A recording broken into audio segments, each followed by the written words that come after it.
Balamusiza abooluganda ebiro bikyuse entandiko empya etandise.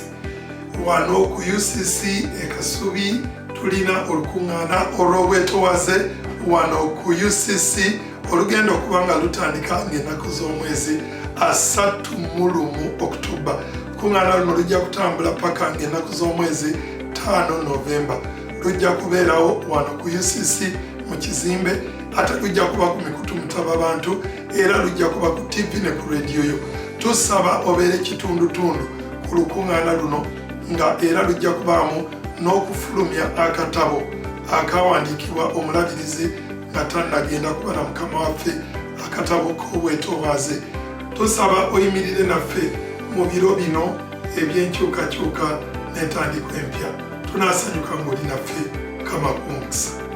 Don't miss the Humility Conference 2021, 31st October to 5th November, 11 a.m. to 8 p.m. at United Christian Center Kasubi.